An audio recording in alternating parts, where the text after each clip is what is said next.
Sir, ఒక ఎకనామిస్ట్గా ఆంధ్రప్రదేశ్ ఆర్థిక పరిస్థితికి ప్రస్తుతం ఉన్నటువంటి రాజధాని నిర్మాణానికి పోల్చి చూడొచ్చా? పాయింట్ ఏంటంటే మనం విడిపోవడంతోనే హైదరాబాద్ను పోగొట్టుకున్నాం అనేది ఒకటి ఉంది. మనకు ఒక పెద్ద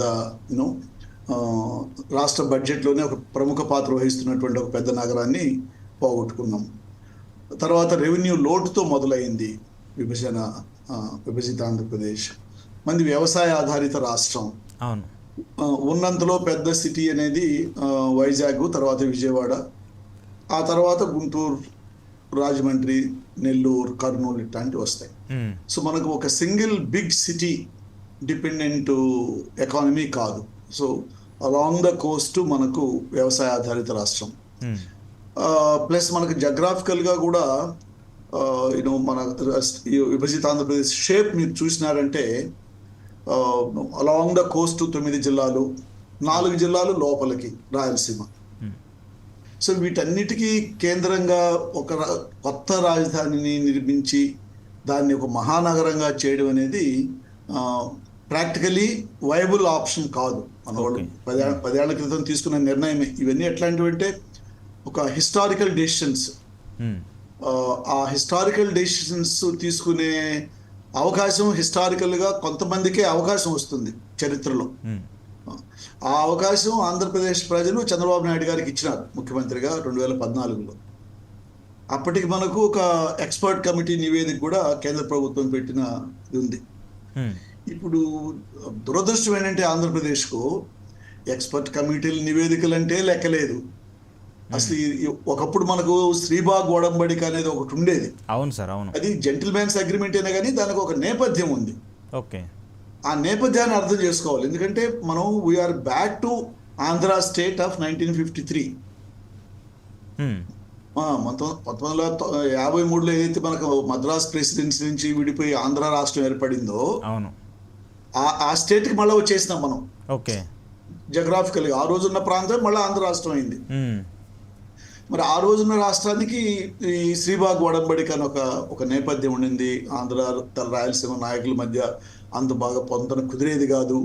చివరికి ఆ మద్రాసు అసెంబ్లీలో ఓటింగ్ పెట్టినప్పుడు కూడా విజయవాడకు అనుకూలంగా వెళ్ళుండేది, కానీ ఎవరో నలుగురు తెలుగు కాని వాళ్ళు నలుగురు ఓటింగ్ వేసి దాన్ని కర్నూలుకు అనుకూలంగా తిప్పినారని చెప్పదలుచుకుంది. ఏంటంటే ఒక ఏకాభిప్రాయంతో రాజధానిని స్థాపించుకోవాలి అనేది ఆ రోజుల్లోనే కుదరలా. ఓకే. ఇప్పటికీ సరే చాలా దశాబ్దాలు గడిచిపోయింది, పరిస్థితులు మారిపోయినాయి. బట్ ఆ ప్రాంతాలు ఉత్తర కోస్తా, రాయలసీమ అనేటువంటి ఒక నిర్దిష్టమైనటువంటి ప్రాంతాలు, ఆ ప్రాంతాలకు సంబంధించినటువంటి కొన్ని భౌగోళిక, సామాజిక, సాంస్కృతిక లక్షణాలు కొన్ని ఉన్నాయి. వీటన్నిటిని సమన్వయం చేసుకొని పోవడానికి ఒక అడ్మినిస్ట్రేటివ్ క్యాపిటల్ మనకు అవసరం, ఎట్లాగూ కావాలి. ఎక్కడో చోట నుంచి ప్రభుత్వం నడవాలి. బట్ మనం శివరామకృష్ణన్ రిపోర్ట్ తీసుకునే దానికి ఇచ్చిన ప్రధాన స్ఫూర్తి ఏంటంటే అన్నీ తీసుకొచ్చి ఒక చోట పెట్టి ఒక పెద్ద రాజధాని మీద మొత్తం రిసోర్సెస్, అది ప్రభుత్వ ఇన్వెస్ట్మెంటే కాదు, ప్రజల చేతుల్లో ఉండే డబ్బు కూడా అక్కడికి లాక్కుని వస్తుంది రియల్ ఎస్టేట్కి. ఓకే. అది ఆయన చాలా స్పష్టంగా ఆ రోజు చెప్పినాడు ఆయన. It will suck, అంటే it will pull all the other capital also into this place. Yes. మనకు అదే జరిగింది కదా. ఎంతమంది తీసుకెళ్ళి అక్కడ ఎకరాలు కొనడాల్లోను, ఇప్పుడు ప్లాట్లు కొనడాల్లోను. ఇది అందుకని అట్లా పెట్టొద్దు, విడివిడిగా వెళ్ళండి, రియల్ ఎస్టేట్ స్పెక్యులేషన్ మీద ఆధారపడి రాజధాని నిర్మించొద్దు అని చెప్పేసి అని చెప్పింది. ఒకవేళ పెద్ద నగరమే కట్టాలనుకుంటే స్పెక్యులేషన్ మీద ఆధారపడకుండా ఉండేది ఎప్పుడు జరుగుతుంటే మీ గవర్నమెంట్ చేతిలోనే ఎక్కువ ల్యాండ్ ఉన్నప్పుడు. ఓకే. అప్పుడు మీరు ఒకరికి ఈ ఏర్పాట్లు, ఈ ఒప్పందాలు ఇవన్నీ చేయాల్సిన అవసరం, మొత్తం నీ ల్యాండే. అది న్యూజివేడ్ దగ్గర ఉంది, దోనకొండ దగ్గర ఉంది. పెద్ద నగరానికంటూ వెళ్ళాలనుకుంటే ఇది నేపథ్యంగా మనం చూసుకున్నప్పుడు ఏకాభిప్రాయం సాధిద్దాం, ఆంధ్రప్రదేశ్కి భవిష్యత్తులో కూడా ఇబ్బందులు రాకుండా ప్రాంతాల మధ్య కానీ ఇది అనేది ఒక్క ప్రయత్నం అన్నా జరిగిందా అండి? 2014కి వెళ్దాం వెనక్కి, లేదు 10 ఏళ్ళ క్రితం ఒక్క ప్రయత్నం కూడా, ఒక్క అఖిలపక్ష సమావేశం కూడా జరగల. అట్లీస్ట్ బిగిన్ విత్ రాజకీయ పార్టీలే కదా రాష్ట్రాన్ని శాసించాలి. కొంతమంది వ్యక్తులు అడపా పాత్ర వహించినా, బట్ ప్రధానంగా రాజకీయ పార్టీల ద్వారానే ఎక్కువ శాసించబడతాయి.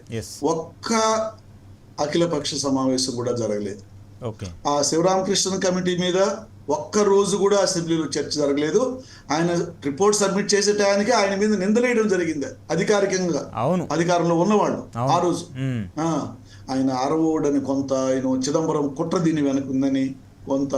అతను చాలా dignified, decent, intellectual bureaucrat, Yes. Civil servant, ministry of urban development secretary KC Sivaramakrishnan. 73rd, 74th amendments పంచాయతీలకు, మున్సిపాలిటీలకు ఎక్కువ హక్కులు రావడానికి రాజీవ్ గాంధీ ప్రధానమంత్రిగా ఉన్న పీరియడ్లో చాలా తీవ్రంగా కృషి చేసిన అధికారి ఆయన. ఓకే.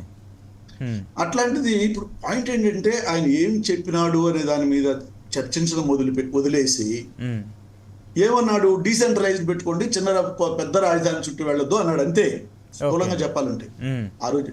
దానికి అది మనకు పెద్ద రాజధానికి వెళ్ళాలంటే ఎక్కడ వెళ్ళాలి, లేదు చిన్న రాజధాని మంచిదా, చిన్న రాజధాని అయితే ఎక్కడ వెళ్ళాలి అనేది చర్చ జరగకుండా ఆయన మీద నిందలు వేయడం. ఆంధ్రప్రదేశ్కు ఉన్న ఒక దౌర్భాగ్యం ఏంటంటే మీడియా అండి. ఒకప్పుడు ఎంతో పాత్ర వహించిన మీడియా ఈరోజు ప్రధానంగా ఇప్పుడు అధికార అనుకూలంగా ఉన్న మీడియా ఒకరిని నిందేయాలంటే ఎంతైనా నిందేయచ్చు ఈజీగా. ఒక 4 టీవీ ఛానల్స్, 2 పేపర్లు, 1 డజన్ యూట్యూబర్లు. అప్పుడు యూట్యూబ్ ఇంత పాపులర్గా లేదు. బట్ వీళ్ళు ఇంకా ఆ మనిషిని, ఆ మనిషి యొక్క ఇంటెగ్రిటీని ఏదేదో దురుద్దేశాలు ఆపాదించడం. ఇది చంద్రబాబుకు ఇచ్చినటువంటి ఒక చారిత్ర అవకాశాన్ని చంద్రబాబు గారు దుర్వినియోగం చేసినారు అంటాను నేను. Okay okay okay. నాకు 2 పాయింట్స్ క్లారిటీ కావాలి సార్ మీ దగ్గర నుంచి. చెప్పండి. యాజ్ నేను ఇన్వెస్ట్మెంట్స్ గురించి, క్యాపిటల్ గురించి పక్కన పెట్టేసేస్తాను. శివరామకృష్ణన్ కమిటీ క్లియర్ కట్గా చెప్పింది అమరావతి అనేది క్యాపిటల్ ల్యాండ్కి పాసిబుల్ ఉన్నటువంటి ల్యాండ్ కాదు అనేది క్లియర్గా చెప్పేసింది. But why Andhra Pradesh government choose that land only? ఎందుకంటే ఇప్పుడు 33,000 ఎకరాలు రైతుల దగ్గర నుంచి తీసుకున్నారు. మీరు ప్రభుత్వ భూమిలో రాజధాని కట్టండి మీరు చెప్తున్నారు, మీలాంటి వాళ్ళందరూ చెప్తున్నారు. రైతుల్ని మోసం చేయడానికి అనుకోవచ్చా, లేదంటే వాళ్ళని ఇబ్బంది పెట్టడానికి అనుకోవచ్చా, లేదంటే నిజంగానే చంద్రబాబు నాయుడు విజువలైజ్ చేస్తున్నట్టు అక్కడ ఒక పెద్ద క్యాపిటల్ని కట్టే పాసిబిలిటీ ఉంటుందా? జియోగ్రఫీ పరంగా చెప్పండి, మిగతాదంతా పక్కన పెట్టేద్దాం.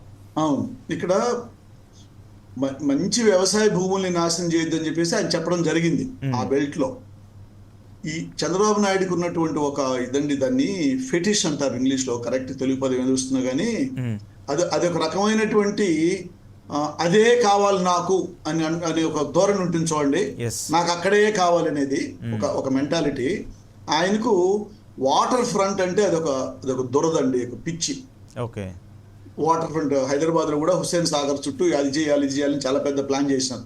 అప్పుడు అక్కడ ఫోరం ఫర్ బెటర్ హైదరాబాద్ మేమే స్థాపించి కొన్నిటినన్నా నష్టం జరిగే వాటిని అడ్డుకోగలిగినాం కొన్ని వచ్చినా కానీ. ఇక్కడ ఆయనకు రివర్ ఫ్రంట్ లో కావాలి. రివర్ ఫ్రంట్ లో నీ ఆలోచన మంచిది అనుకున్నా నువ్వు ఎక్కడికి వెళ్తున్నావు? రివర్ కంటే తక్కువ లో లయింగ్ ఏరియాకి వెళ్తున్నావు. అవును. ప్లస్ ఒక్క ఫీజిబిలిటీ స్టడీ కూడా జరగలేదు. ఇది రాజధాని నిర్మాణానికి అనుకూలమైన ప్లేసా, ఇంత soil conditions, geology, under ground structure, ఎక్కడ గట్టితనం ఉంది ఏంటనే దాని మీద